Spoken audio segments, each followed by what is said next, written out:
what you put in the Oval Office says a lot about the person who is the commander-in-chief. Tonight on the 10, inside President Biden's Oval Office. The change is already made, giving it a personal connection for our new president. The thing that really stood out for me is the bust of Cesar Chavez. What's out and what's in? To me, this says that President Biden does not see immigrants as a problem that needs to be solved, but as an essential piece of the fabric of our nation. That's already having a big impact. The 10 on NECN starts now.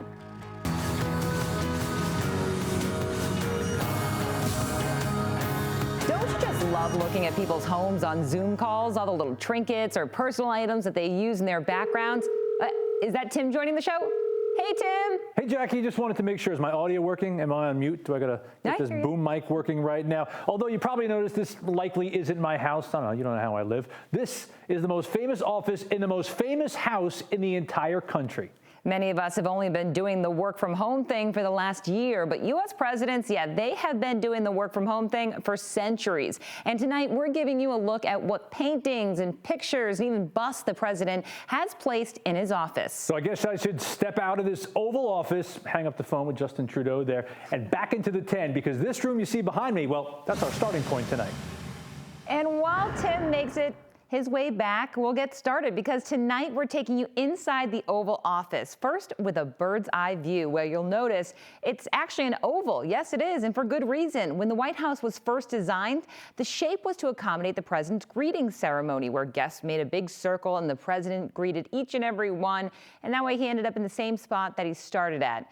Not quite the same formalities now. Now it is much more of a working office. Now on the other end, you'll notice you have the Resolute desk, a gift from Queen Victoria almost 150 years ago. It was actually made from the oak timbers from the ship HMS Resolute. A little bit fancier than my IKEA desk.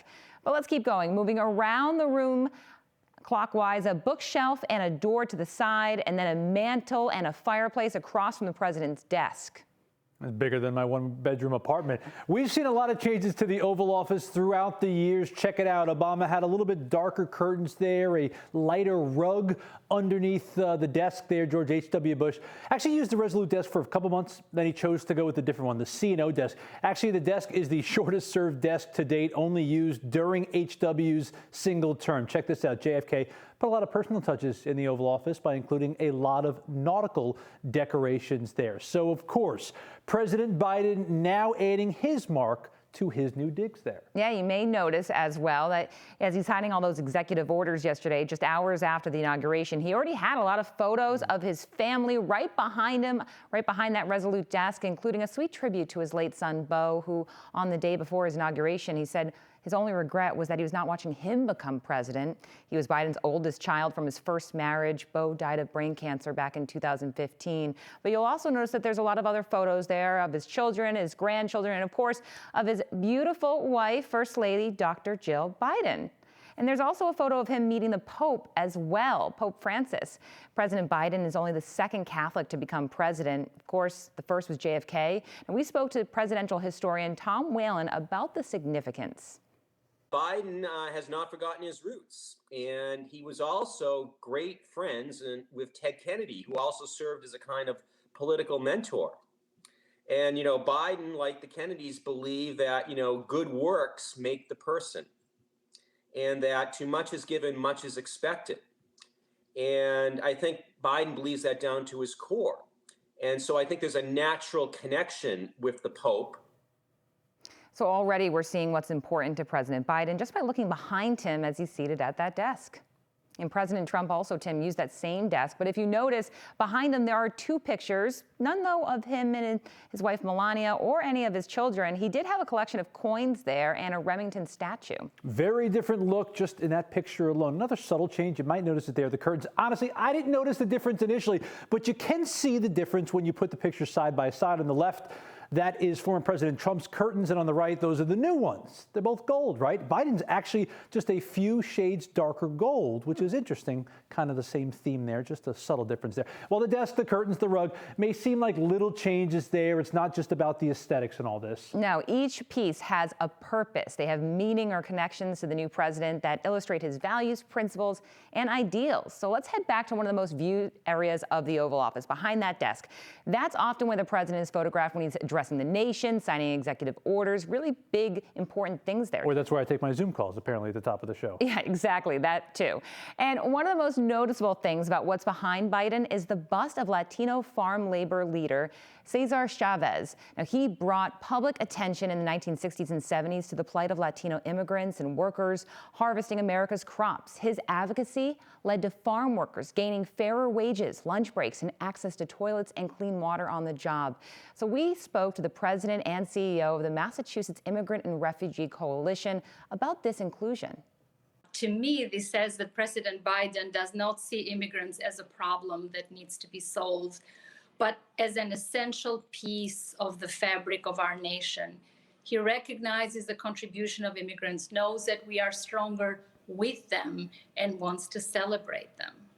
Chavez, far from the only inspirational figure in the Oval Office. Women well represented in the Biden administration, and we're not just talking about his right-hand woman, Vice President Kamala Harris. So let's actually look at the right side of the Oval Office. That's looking from the president's desk, because that's where we'll find a bust of Rosa Parks. Parks, as you probably know, is a civil rights leader who refused to give up her seat to a white passenger on a segregated bus in Montgomery, Alabama. The Oval Office also features a bust of former First Lady Eleanor Roosevelt, a social justice icon, holding leadership roles in organizations like the League of Women Voters, and also serving as the first chair of the UN Commission on Human Rights. It's powerful to see the champions that, the president has chosen to display in the office where the most powerful decisions of the country are made. And it's the message of inclusiveness, is the message of we are together. Yeah, moving forward together, definitely the theme of the room there. And there are two more recognizable busts flanking the fireplace inside the Oval Office. And this is the direction that President Biden will actually be facing from his desk. These two are Martin Luther King Jr. and Robert F. Kennedy, both champions of the civil rights movement, who were also assassinated for their beliefs just 2 months apart in 1968. So we asked State Senator Eric Lesser to weigh in on this. He was a close aide to President Obama during his administration, so he really understands the power of the office and the weight of the decisions that are made in it.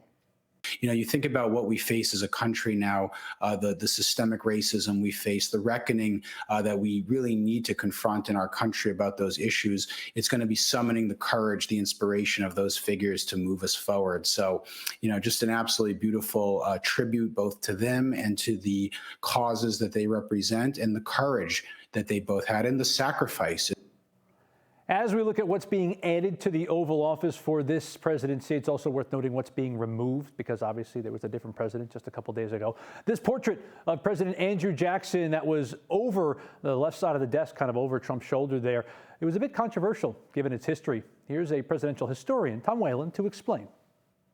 The controversial populist president in the 19th century, who was also a slave owner and who basically destroyed the first bank of the United States, that plunged the country into a Great Depression in the 19th century during his controversial term as president.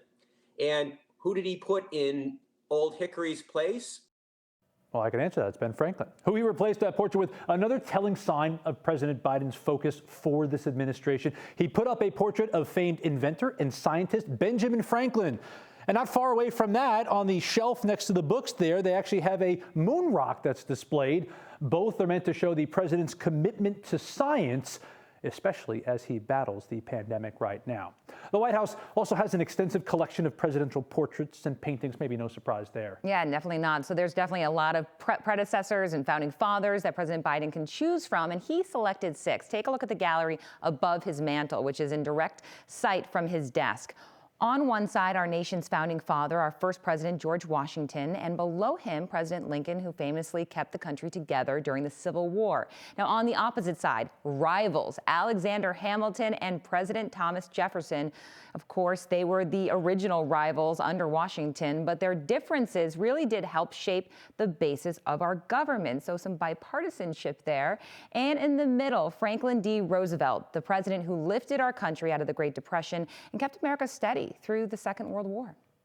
If you really have a bad day at the office, like, I'm sure Joe Biden's going to have dealing with the COVID-19 crisis right out of the chute, he can always look at FDR's portrait and realize, well, instead of feeling sorry for myself, just remember what FDR had to face.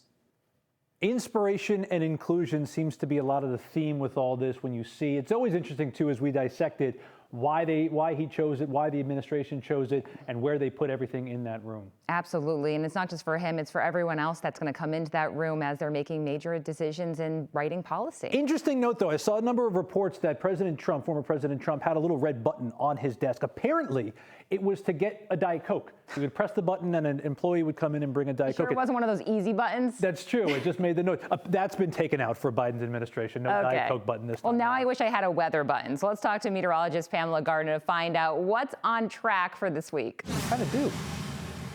Hey there.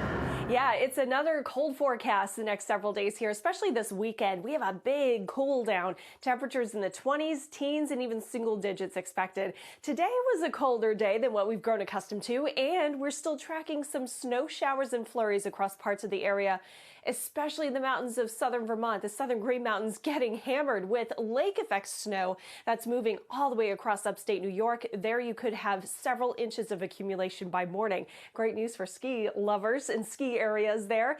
And we still have a few flurries in the forecast overnight tonight through the pre-dawn hours tomorrow. Some of those snow showers also pushing across parts of Maine and even coastal Maine. But Friday evening, then we have another wave of snow showers and flurries to get through. After that, the colder air will follow. Lows tonight in the teens and 20s and below freezing. And tomorrow's going to be the mildest day of our 10-day forecast. That says it all. That's how cold we're going to get. How low temps will go coming up in just a few. Thanks so much, Pamela. Coming up on the 10, easing COVID restrictions, when the stay-at-home order will be lifted, and what this means for you.